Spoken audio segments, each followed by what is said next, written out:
Hi there. In this segment of my Tech Viewpoint, I want to talk about the emerging challenges of high availability analytics database solutions and the competing offering of Oracle and SAP. For over the past 30 years, database solutions evolved by initially providing record-keeping systems for business transactions. These solutions were complemented by specialized applications to provide for customer relations, complex reporting, business analytics, and intelligence. Oracle has built its empire on this model and continue to evolve and upgrade its offering and add new capabilities that take advantage of latest technologies and data globalization trends. On the other hand, SAP has thrived as a business solutions provider that is transparent to the underlying database management system. As a matter of fact, I have seen estimates and studies by IDC that over 80% of SAP ERP customers keep their data on Oracle database.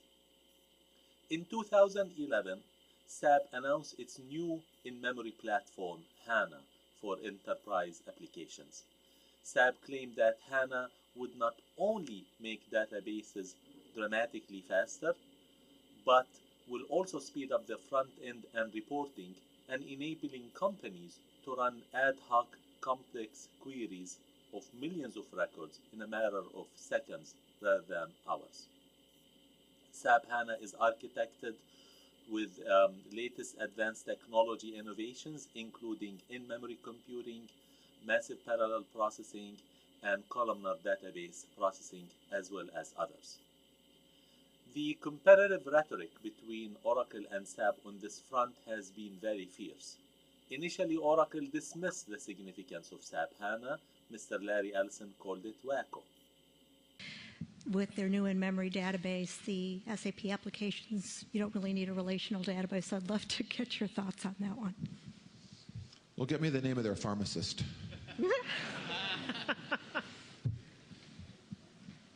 I mean, I know a lot about in-memory databases. In fact, we have the leading in-memory database times 10. This is nonsense. There is no such technology. There's no in-memory technology anywhere near ready to take the place of a relational database. It's just complete nonsense. It's a complete fantasy on their part. And it's great that Hasso and his 5 guys got it. I mean, it's just wacko. Then recently, at the Oracle Open World 2013, Oracle countered with product announcements to compete with the various capabilities of SAP HANA.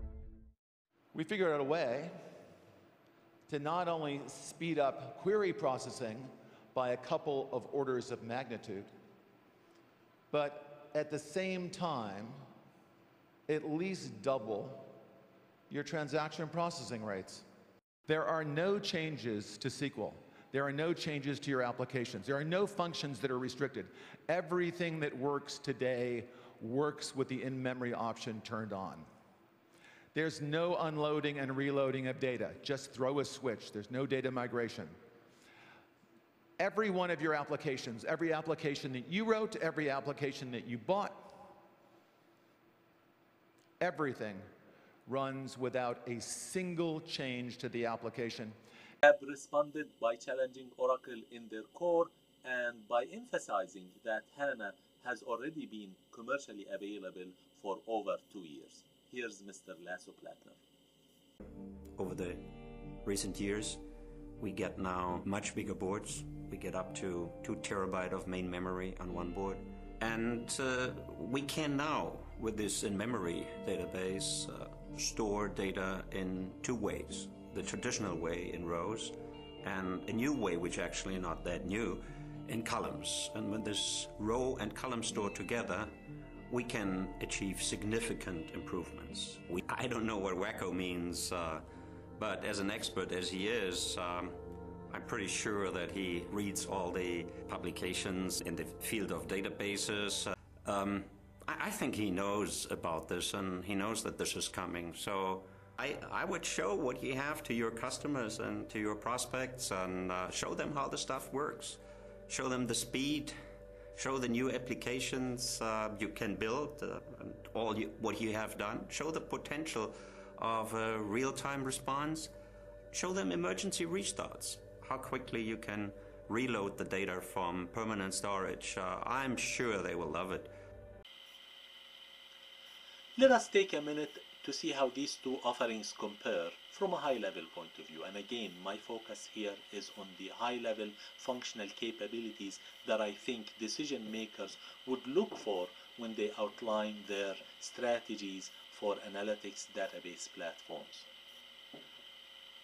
So let us start by looking at SAP HANA. SAP HANA is designed to be a full transactional relational database management system.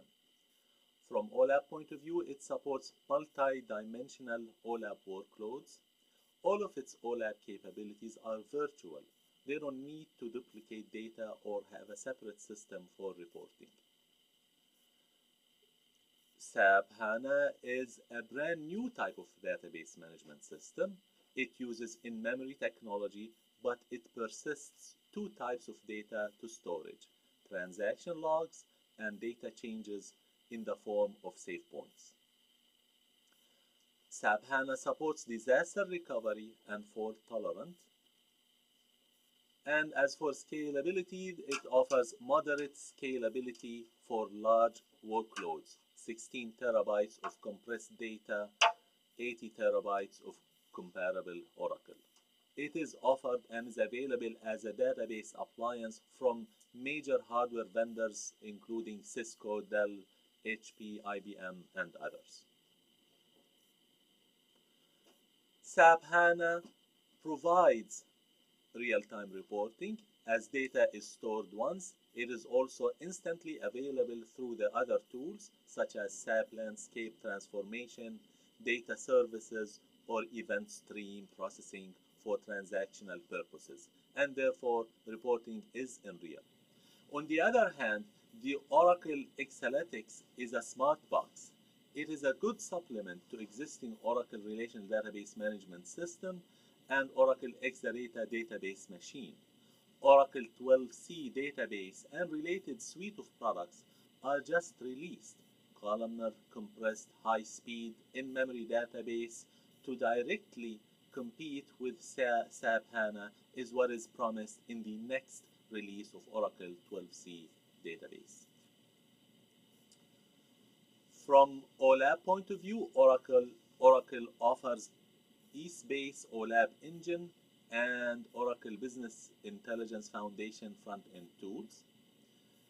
In terms of the in-memory computing, Oracle times 10 database is the in-memory option designed to work seamlessly with existing setup of databases and applications. No single change will be required to take advantage of this new technology capability. As for resilience and high availability, Oracle supports disaster recovery and fault tolerance and offers complete redundancy for high availability.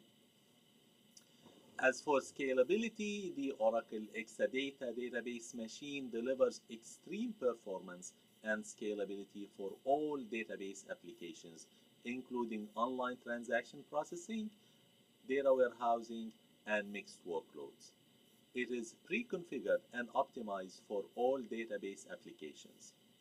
Uncompressed user data capacity of 150 terabytes per rack, which is with a 10 to 15 times compression ratio. The Oracle offering is offered as a packaged appliance, including hardware, software, and these options bundled in to suit client requirements. For real-time, the Oracle smartness comes also from the fact that it is able to automatically suggest parts of the Oracle database to replicate into its smart cache, which is basically an aggregation engine. Then your business intelligence queries will run against either Exalytics or Oracle, which enhances overall performance. So there you have it. Both Oracle and SAP are well positioned to serve as the analytics database platforms of choice and to enable what my friend and analytics visionary Mr. Basil Tutunji refers to as active intelligence.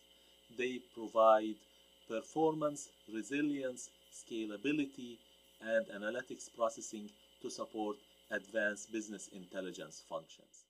And yes, it is true that SAP can argue that HANA has already been commercially available in the market for over 2 years, while the Oracle Analytics Database options are in beta state as of now. And I'm sure there are other arguments about how each vendor will perfect these capabilities in ways that are superior to the other. But the main competitive frontier is how each vendor executes in their go-to-market strategies and who will turn in these offerings into install base and business. SAP had made no secret of its interest to lure customers running Oracle databases over to its in-memory platform HANA, while the Oracle announcements are clearly positioned to fight back and to defend their grounds.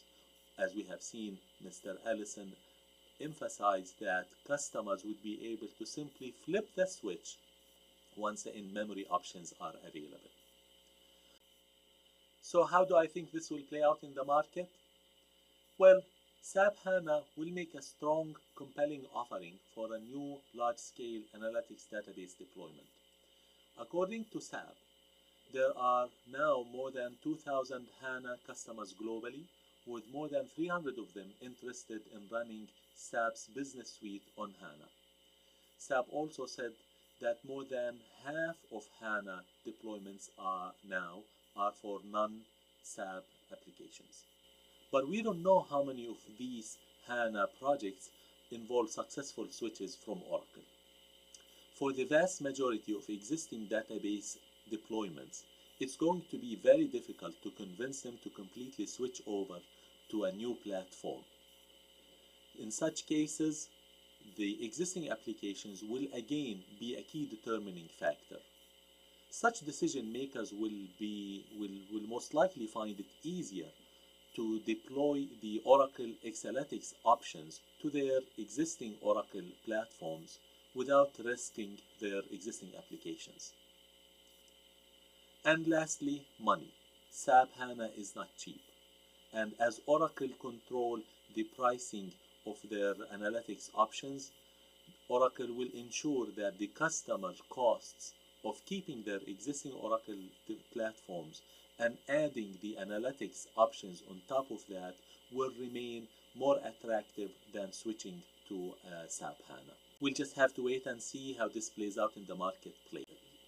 So thank you for your interest to hear my viewpoint. I hope you found it worthy of your time.